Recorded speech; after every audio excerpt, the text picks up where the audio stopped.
Salut. Alors, la vidéo d'aujourd'hui va pas être très joyeuse. Je suis hyper remuée. J'ai des prises de conscience qui me mettent dans des états émotionnels où je fais le yo-yo entre youpi, c'est trop génial, et qui est-ce que je vais tuer. J'ai écouté une vidéo de Muriel Salmona qui m'explique tellement de choses et qui m'amène des prises de conscience vraiment intenses. Et là, j'ai compris un petit peu pourquoi j'ai des petites qui pensent que tous les humains sont débiles. C'est-à-dire que longtemps, je les ai écoutés, comme on dit, faire pisser le chacal, et je comprenais pas forcément pourquoi la petite peste, elle a ce comportement tranchant, hautain et de rejet constamment. Et en écoutant la vidéo de Muriel Salmona, j'ai compris en fait. J'ai compris c'est quoi ce truc qui m'immobilise et qui fait que parfois je suis incapable de rien faire. Parce que rien vaut la peine en fait. Et du coup voilà, ça me remue énormément de comprendre que j'ai demandé de l'aide tout au long de ma vie, que j'ai jamais été aidée. Et forcément que j'ai confiance en personne, et forcément que je rejette l'humain, et forcément que je le trouve débile à courir après son fric, alors que c'est la base du problème en fait. Le fric, le pouvoir. Et donc voilà, je comprends pourquoi mes petites sont en colère après les humains. C'est parce qu'on n'a jamais eu d'aide. Quand on était petite, on a demandé au médecin, on n'a pas été aidé. On a demandé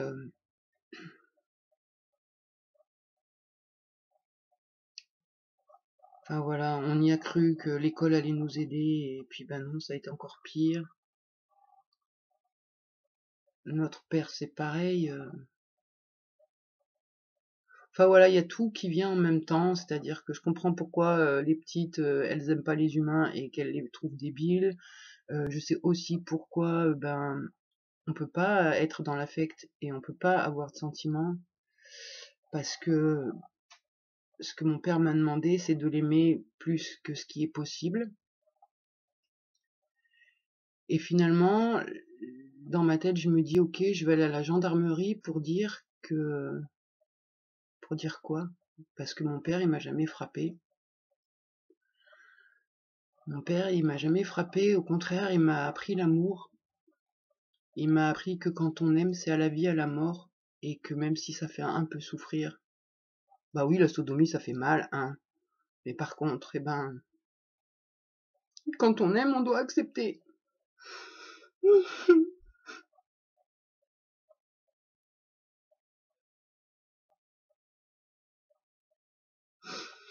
C'est vraiment dur aujourd'hui. Et en même temps, c'est pas tellement profond, c'est comme si tout était à la surface et que je suis pas au fond du trou, je suis pas suicidaire, rien quoi, mais toutes ces prises de conscience, c'est horrible. C'est horrible.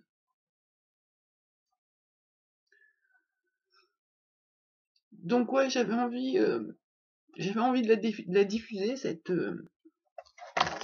conférence de Salmona, ça dure à peu près 17 minutes. Et je voulais l'écouter en direct.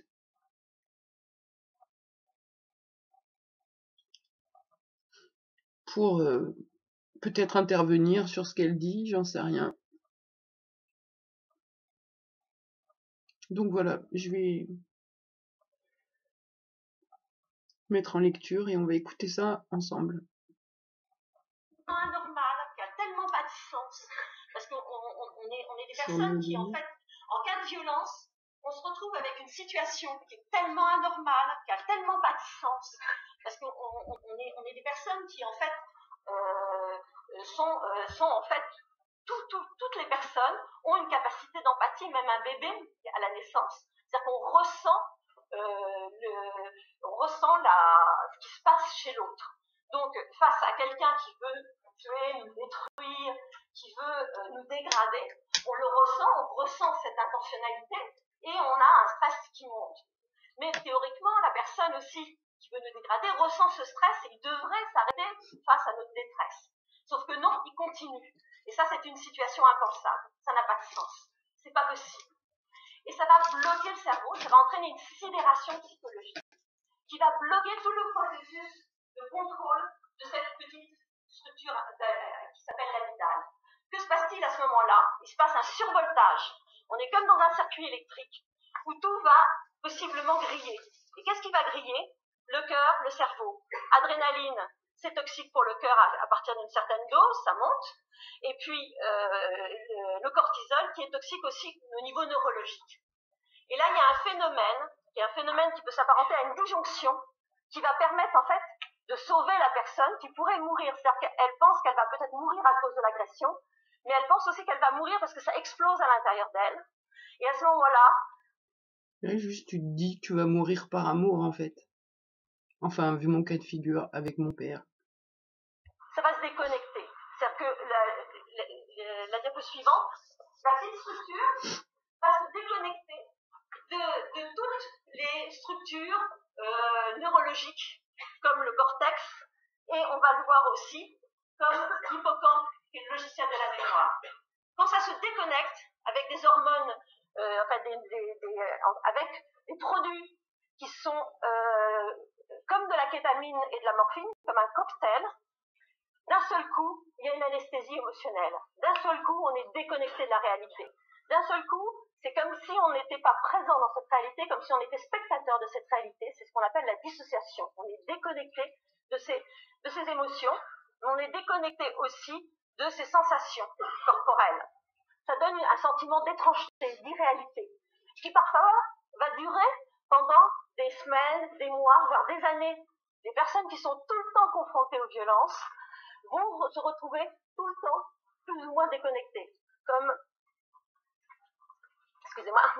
par exemple les enfants qui subissent des maltraitances au jour le jour, comme les personnes prostituées, dans le cadre de toutes les violences qu'elles subissent et de la violence elle-même que constitue la prostitution, comme dans le cadre des violences conjugales où on est continuellement exposé à la violence, le seul moyen de survie, c'est d'être complètement déconnecté.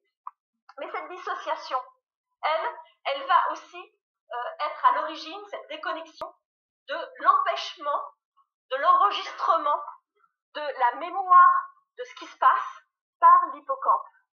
Ça va être bloqué, le processus va être interrompu, et cette mémoire qui ne peut pas être intégrée, c'est ça qui va devenir la mémoire traumatique.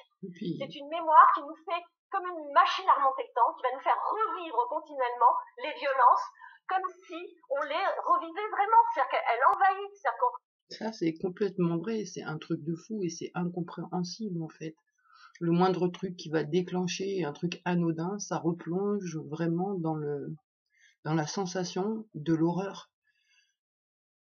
Moi, je suis plus attaquée par des sensations physiques et des émotions. Bon, j'ai des images, mais très peu en fait. J'ai quelques images de violence, mais ça va être surtout des émotions, quoi. C'est comme l'autre jour le dentiste, quoi. Après, ben voilà, je me retrouve en mode souffrance et voilà. Donc les 8 premières années où j'ai vécu l'enfer, et ben ça s'est répercuté, ça se répercute encore.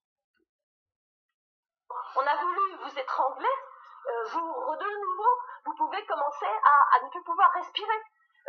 Vous ressentez à nouveau les douleurs, vous réentendez. Ah mais grave, les douleurs, impressionnant. Les flashs que j'ai de la colonie où je suis attachée au cou, au poignet, à la taille et aux chevilles, dès que je suis en PLS, dit qu'il faut que j'aille sur l'extérieur, qu'il faut que je me force à aller sur l'extérieur parce que c'est important, et ben non, ça veut pas que je sorte sur l'extérieur, et là je vais avoir mal, je vais avoir le cou qui me serre, la taille qui me serre, les chevilles, les poignets, je vais ressentir comme des coups de jus, enfin je ressens la douleur quoi, donc ça me bloque. Et ça s'arrête jamais, quoi. Les phrases assassines de l'agresseur, vous revoyez son regard de tueur, vous avez de nouveau l'impression que vous allez mourir, vous avez de nouveau l'impression que vous allez vomir, tellement c'est violent. Et puis cette mémoire traumatique. Donc... Sauf que moi, pour mon cas de figure, en fait, tu te dis que tu sais pas aimer. Tu te dis que t'es nul et que t'es pas capable de supporter la douleur. Et donc t'es pas capable d'aimer. On te montre c'est quoi l'amour. L'amour, ça supporte tout. Et si toi tu supportes pas, bah c'est que t'aimes pas. Mon père, il me disait beaucoup ça quand je voulais pas. Et en même temps, quand je voulais pas, il respectait. Et quand vraiment je faisais le bazar et que je voulais pas, il trouvait un subterfuge en fait. Et il allait pas me frapper ou me secouer ou me punir. Non, non, non. Ok, tu veux pas? Bon bah tu vas te démerder avec ta mère. Et puis bah comme par hasard, il l'énervait et moi, eh ben je prenais cher. Donc après, eh ben tu te plies,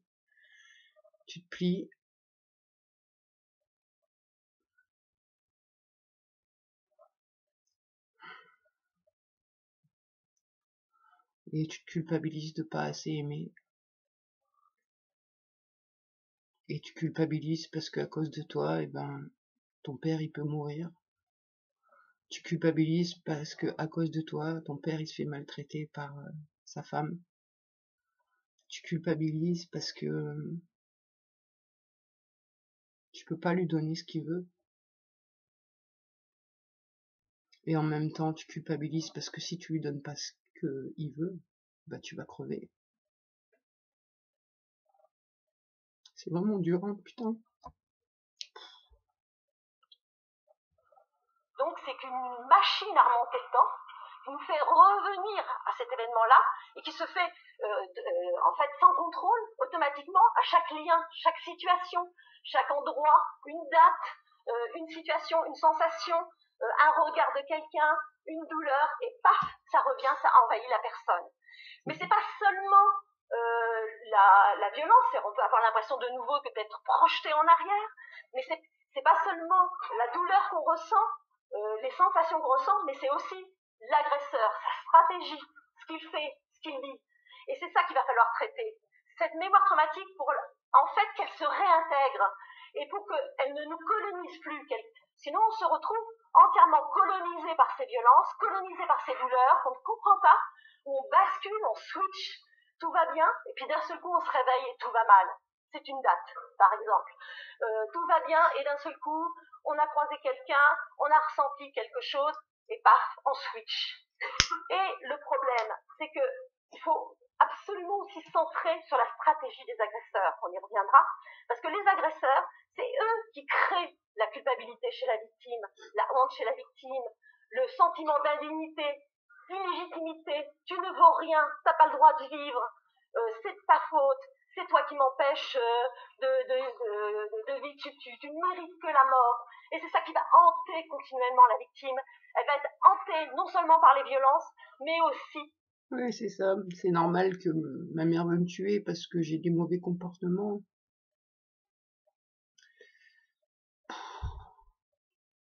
Par la mise en scène de l'agresseur continuelle qui va revenir et qui va lui pourrir la vie, qui va de nouveau la torturer. C'est une véritable torture. Et c'est là qu'il faut...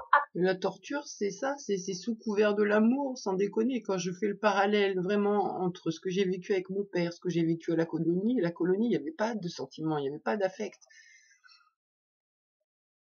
C'est pas pareil, c'est vraiment pas violent de la même façon. C'est pas les mêmes choses qui sont détruites et qui sont touchées. Absolument intervenir le plus tôt possible pour empêcher ce processus-là.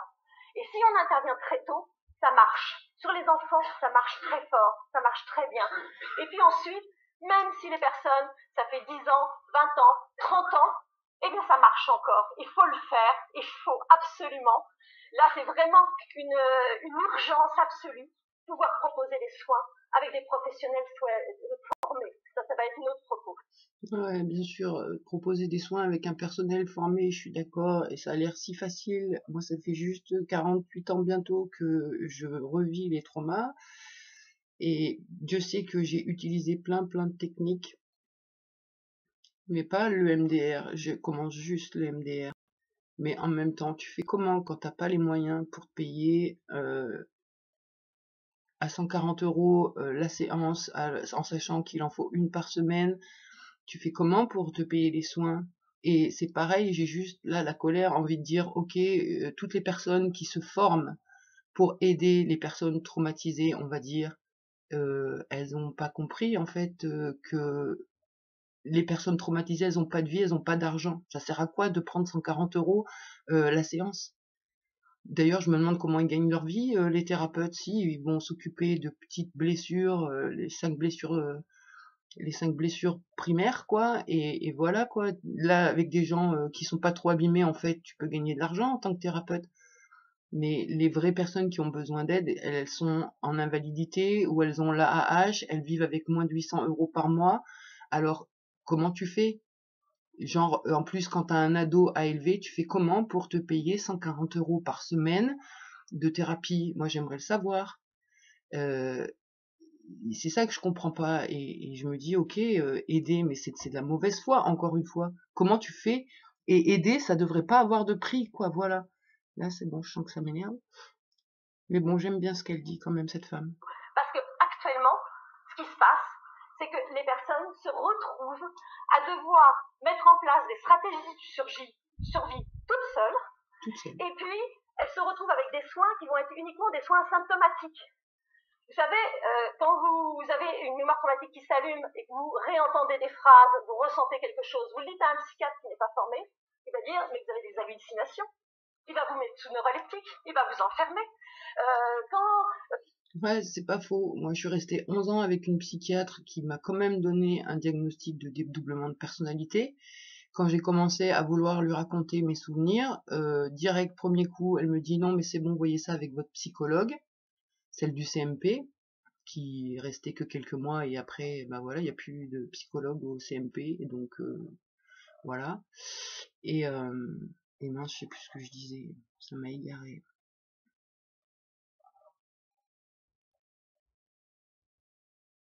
Tant pis, allez, on continue. Il va traiter uniquement les crises d'angoisse. De toute façon, ce que la médecine... Ah oui, c'est ça que je voulais dire par rapport à l'ancienne psychiatre. Et puis une fois où ma psychologue a pas pu, enfin elle était malade, donc elle m'a esquivé le rendez-vous, et quelques jours plus tard j'avais rendez-vous avec la psychiatre, et là j'ai forcé un peu à vouloir lui dire mes réminiscences. La seule chose qu'elle a trouvé à me dire, effectivement, ben, c'était violent, mais en même temps je lui ai pas dit les choses les plus violentes, hein. Je lui ai juste parlé des médecins de la colonie, et j'ai commencé à lui raconter vite fait, mais vraiment dans le flou, les tortures que j'avais vécues. Le seul truc qu'elle m'a répondu, c'est je suis dubitative par rapport à ce que vous me dites. Donc là, je l'ai giclé et j'ai changé de psychiatre, quoi. Donc c'est ça, entre ceux qui sont pas formés et ceux qui sont formés et que ça coûte une blinde, et ben dans les deux cas, t'as pas d'aide et t'es seul tout au long de ta vie. Moi, c'est mon gamin qui m'a soutenu. C'était pas à lui de me soutenir. C'était pas à lui. Mais heureusement qu'il est là, sinon je serais morte. Médecine considère, c'est que c'est les patients qui fabriquent eux-mêmes leurs propres symptômes en psychiatrie. Et non, ce n'est pas vrai. Ils viennent bien de quelque part et on peut les voir. Donc c'est ça qu'il faut révolutionner complètement. Qu'est-ce qui se passe pour les victimes? Qu'est-ce qu'elles vont devoir mettre en place? 2 stratégies de survie les plus importantes: conduite d'évitement, éviter toute situation. Votre vie devient un terrain miné avec des bombes qui peuvent exploser. Eh ben, faut plus mettre le pied sur ce terrain miné, c'est clair. Donc tu fais plus rien. Donc on évite de penser, on s'enferme dans sa bulle, on ne bouge plus, on contrôle tout, on ne supporte plus le moindre stress, on ne supporte plus le moindre changement. Qu'est-ce que c'est que cette vie? Et puis l'autre versant, c'est les conduites dissociantes. C'est-à-dire que si on ne peut pas éviter le terrain miné, il faut y aller. C'est comme aussi avec les soldats dans la guerre, il faut y aller dissocier. Il faut se déconnecter pour pouvoir marcher sur ce terrain-là. À ce moment-là, c'est tous les produits dissociants, alcool, drogue. Les personnes ne s'alcoolisent pas pour rien, ne se droguent pas pour rien.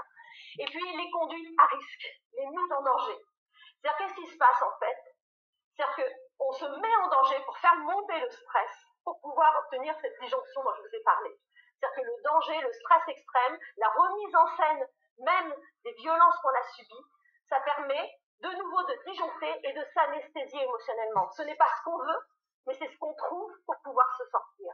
C'est comme se scarifier, se couper, se taper dessus, se mettre en danger avec des situations extrêmes de toutes sortes, les troubles alimentaires extrêmes. Tout ça, ça permet de se déconnecter, de s'anesthésier. Mais c'est pas ce qu'on veut, faire l'anesthésie émotionnelle, c'est pas la vie. Et c'est de là aussi qu'il faut sortir les personnes.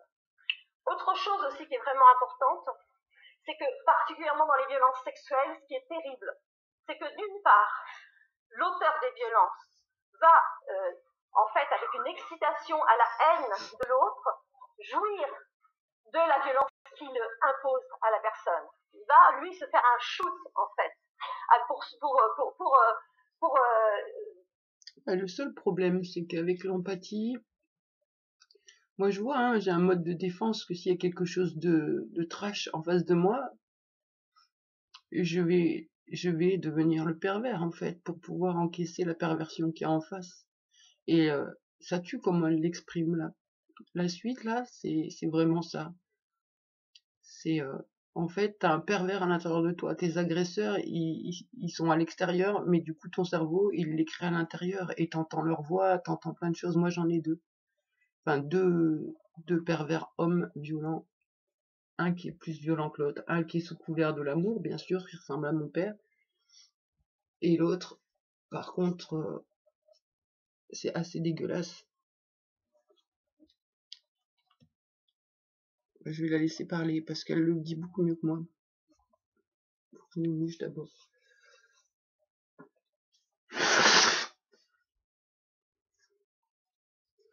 Sacrée matinée de travail. Dominer cette personne, la dégrader et s'anesthésier lui aussi de son côté. Donc, il va aussi avoir cette excitation perverse. La victime, elle va le vivre en étant totalement, justement, traumatisée, déconnectée, dissociée, et ça va s'inscrire dans sa mémoire traumatique. Et ça, c'est atroce. Parce que du coup, une victime de viol peut se retrouver dans des situations où elle voit un film, où elle est confrontée à des images, elle est confrontée à une situation, et d'un seul coup, elle va ressentir une drôle de sensation d'excitation dont elle ne veut pas. Mais c'est pas la sienne. Elle est colonisée par l'excitation de l'agresseur. Elle est colonisée par la haine de l'agresseur. Elle est colonisée par le mépris de l'agresseur. Et du coup, elle se voit comme ça. Elle se voit comme si sa vie ne valait rien. Eh bien, si, elle a de la valeur, sa vie. C'est l'agresseur qui a mis ça en scène. Il a menti. Ce n'est pas vrai. Tout ce qu'il a dit est faux. C'était uniquement pour pouvoir exercer sa domination et écraser la personne. Et c'est ça qu'il faut remettre à l'endroit. Quand on parlait de remettre le monde à l'endroit, c'est remettre tout ça à l'endroit. Redonner du sens aux choses. Recomprendre, faire des liens. Sortir de situations qu'on ne comprend pas. Et c'est ce que je dis. Je dis, aussitôt qu'il y a quelque chose qu'on ne comprend pas, on cherche, on trouve, on comprend. Pourquoi vous êtes mal à ce moment-là? Pourquoi vous ressentez ça? Pourquoi vous avez fait un cauchemar cette nuit-là? Pourquoi vous avez d'un seul coup cette sensation qui s'impose à vous? On essaye de comprendre. Les enfants qui ont été maltraités dans l'enfance, ils sont colonisés par la mise en scène de leurs parents. Ils sont colonisés par la violence, par les injures. Et quand on voit un petit bout de 3 ans, de 4 ans, qui se met à injurier tout le monde, plutôt que de lui faire la morale, il faut chercher à savoir d'où ça sort, d'où ça vient, et qui parle en lui, pour pouvoir le sortir de là. Donc c'est vraiment aussi toute cette technique qui permet de restaurer la personne telle qu'elle est. Ce que je dis souvent, c'est un peu comme si la personne, sa vraie personnalité, elle était ratatinée dans un coin, et toutes les violences et tout ce qui a entouré les violences, en fait, prend toute la place. Et nous, on va éjecter tout ça, on va être décolonisé, et tout simplement, elle va pouvoir reprendre sa place. Et elle va pouvoir réintégrer sa place dans la société, sa place dans ses émotions, dans sa perception d'elle-même, et elle va pouvoir aussi retrouver toutes ses capacités intellectuelles. elle va pouvoir avancer à nouveau dans la vie. Et souvent, j'ai des jeunes qui ont arrêté leurs études, qui peuvent reprendre des études, même parfois universitaires, parce que aussitôt qu'ils sont débarrassés de cette mémoire traumatique, ils sont plus dans les conduites d'évitement, ils sont plus dans la dissociation, ils peuvent de nouveau se concentrer sur leur propre vie. Alors je vais vous montrer les images IRM. Alors c'est des IRM fonctionnels, ça veut dire que en fait ça permet de visualiser les zones qui se mettent à consommer de l'oxygène ou du glucose et qui du coup se colorent au moment où elles se mettent en marche. Au-dessus, vous avez quelqu'un qui n'a pas de troubles psychotraumatiques. En dessous, vous avez quelqu'un qui a des troubles psychotraumatiques. On met cette personne dans une IRM et on lui fait entendre une histoire très violente qui correspond souvent à la violence qu'a subie la personne.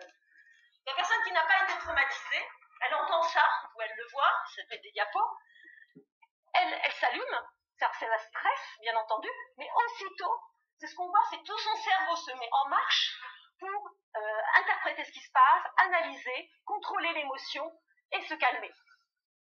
C'est ce qu'on voit. Donc, en fait, la personne va sortir, elle va peut-être vous demander des comptes, mais elle ne va pas faire d'attaque de panique, elle va pouvoir parler de ce qui s'est passé.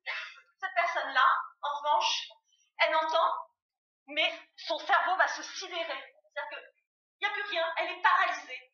Vous savez, c'est quand on dit aux victimes, mais pourquoi vous n'avez pas crié, pourquoi vous n'avez pas appelé, pourquoi vous n'avez pas fui? Eh bien non, la personne, elle était complètement paralysée. Elle ne pouvait même pas penser. Et là, ça génère une attaque de panique. Et puis, ou une dissociation. Soit la personne, elle va sortir complètement paniquée, ou elle va être complètement déconnectée, complètement à l'ouest, perdue. En plus, quand on est déconnecté de l'hippocampe, on n'a plus de repérage temporo-spatial. Donc, on est perdu aussi dans l'espace et dans le temps. Diapositive suivante. Ça aussi, c'est intéressant. Là, vous avez quelqu'un, dans ces deux personnes, qui ont subi des violences sexuelles dans l'enfance. Une qui a été traitée, qui n'a plus de troubles psychotraumatiques, qui n'a pas de troubles psychotraumatiques. Une autre avec des troubles psychotraumatiques. Là, pareil, on les met, c'est la même chose, hein, c'est des IRM fonctionnels. Donc on les met aussi dans des IRM, on leur fait aussi entendre une histoire qui parle de leur histoire, ou on leur fait voir des images, et puis on voit que la personne qui a été traitée, son amygdale s'allume, mais elle reste dans une taille normale, et surtout on voit que son hippocampe devient vraiment très fonctionnel, très coloré, c'est-à-dire que tout s'intègre. On lui rappelle un événement de sa vie, mais elle l'intègre, c'est ce qu'on fait dans le traitement. Elle le prend, elle le métabolise. Il ne s'agit jamais d'oublier ce qu'on a vécu, hein, bien entendu. C'est ça, donc il faut que je prenne soin de mon petit hippocampe. Il faut que j'en prenne très très soin. Et il faut qu'il puisse mettre en mémoire tout ce qui est trauma. Voilà, donc je vais en prendre soin. Victime, on l'a été, on le restera. Mais on est aussi, ce qu'il faut, c'est ne plus être envahi par les violences qu'on a subies, bien entendu. Donc elle va pouvoir gérer la situation et sortir de là. Bon, elle a été émue, mais ça va. D'autres personnes, vous voyez la différence? L'hippocampe, l'amygdale, donc la structure qui est à l'origine de la réponse émotionnelle, elle est énorme. Elle est vraiment hypersensible. Elle est très grosse. Donc elle se réactive et la personne va se retrouver avec un état de stress extrême. Et l'hippocampe, vous le voyez? Non. Il n'est plus là. Il est complètement déconnecté. Il est déconnecté et elle n'est qu'en face de son amygdale. Donc, déconnecté l'hippocampe et aussi, on ne le voit pas, mais du cortex. Et du coup, elle ne peut absolument pas contrôler ni intégrer ce qui est en train de se passer. Elle est dans un état de stress extrême, en attaque de panique, et elle va être dissociée, déconnectée, elle va sortir, elle va être complètement perdue. Voilà. Et nous, ce qu'on veut, c'est ça, c'est créer ça. Et ça se crée, non pas avec des médicaments, mais avec la parole, avec la remise en ordre des choses, en mettant le monde à l'endroit, comme on l'a dit, en créant des liens, en retournant sur les violences, mais en comprenant ce qui se passe, en démontant, et ça c'est hyper important, la stratégie de l'agresseur, mettre le focus sur l'agresseur, ce qu'il a dit, ce qu'il a fait, ses mensonges, pour pouvoir se déconnecter de tout ça, de vraiment la mise en scène de l'agresseur, remettre du sens, comprendre pourquoi il s'est passé ça, qu'est-ce qu'on a ressenti, faire vraiment un travail aussi émotionnel, réintégrer son corps, parce que le corps est aussi le lieu de toute une mémoire traumatique. Donc c'est tous ces éléments-là, et on va le voir cet après-midi, on va le reparler plus précisément. Et puis ensuite, c'est ne n'oublier personne. Je crois que je dois arrêter. N'oubliez surtout personne. Et ça, vraiment, c'est pour ça qu'on a la prochaine table ronde, c'est les éternels oubliés. Vraiment, ne pas abandonner les victimes, essayer d'aller les voir et de mettre en place toute une prise en charge, qui est une prise en charge globale, où vraiment, nous, ce dont on a besoin, c'est d'une véritable société solidaire qui n'abandonne pas les personnes qui subissent des violences. Voilà, merci beaucoup. Voilà, je crois que c'est cette phrase de fin qui m'a fait comprendre vraiment pourquoi certaines de mes petites, quand elles sont en réaction, dégagent toute l'humanité en les traitant de débiles. Et c'est parce qu'en fait, c'est ça, c'est que le nombre de fois qu'on a appelé au secours, à l'aide, le nombre de tentatives de suicide, etc. Et puis tout le monde s'en fout, parce que je crois que c'est trop violent et que personne ne veut s'arrêter pour regarder. Le nombre de fois que j'ai parlé à ma sœur pour lui dire ce qui m'est arrivé et elle m'a jamais cru. Ma mère, elle m'a un peu cru, elle en est morte. Et lui, il me fait passer pour une cinglée. Donc moi, je suis complètement cinglée et lui, c'est le sauveur, quoi. Et là, le pauvre, il a perdu sa femme. Oh, puis en plus, il a une fille qui est complètement tarée et qui l'accuse de pédophilie. Oh, mince. Donc c'est ça, en fait, c'est d'avoir jamais d'aide, quoi. Et au bout d'un moment, t'apprends vraiment à être seul et à apprécier ta compagnie. Et après, tu fais plus confiance à personne. Après, heureusement, toutes mes parts sont pas comme ça. Parce que justement, j'ai aussi des parts qui supportent pas la souffrance et dès que je peux aider quelqu'un qui va pas à réfléchir, à comprendre ou à voir d'un autre point de vue, je participe activement, quoi. Donc voilà, je comprends plein de choses ce matin par rapport à mes petites, par rapport à la colère contre les autres. C'est-à-dire même à l'école, quoi. Je pense que à ma façon, je devais demander de l'aide par mes comportements et non, j'étais frappée tous les jours. Comme aide, c'était sympa, c'était vachement sympa. Et puis ouais, c'est ça, l'aide, c'est vraiment c'est pas évident parce que j'ai cru à un moment donné que le système allait m'aider, l'État du moins, enfin voilà. Quand je suis allée au CMP à Ambert, je me suis dit putain génial, une super psychiatre, une super psychologue, j'avais le droit à une infirmière qui venait une fois par semaine. Bon, l'infirmière elle me servait à rien franchement. La psychologue elle était vraiment extra, mais géniale. Mais sauf que comme déjà ils ont fermé les urgences à Ambert, le CMP il est en train de tomber en vrille, il n'y a plus de psychologue, la psychiatre c'est chaud pour avoir des rendez-vous. Et après donc la psychologue qui t'a super aidé, elle te dit je m'installe à mon compte, c'est 60 € de l'heure maintenant si vous voulez continuer à me voir. J'aimerais hein, parce que franchement elle est vraiment béton quoi. Comme la thérapeute à 20 km là qui prend 140 € pour de l'EMDR, ouais super. Donc je vais pas pouvoir enlever les traumas vu que je peux pas me payer les soins, voilà. Donc ça fait de la colère un peu quoi, c'est ça. Je crois que la seule personne à qui j'ai demandé de l'aide et qui m'a aidé c'est mon fils avec ses moyens. moyens, bien sûr. Donc voilà, bon, je vais essayer de pas trop rester dans le mode victime là. Et je vais faire mon yoga. Et puis méditer sur tout ça. Voilà, bon, et ben une bonne journée à tout le monde. Et puis suite au prochain épisode. Ciao.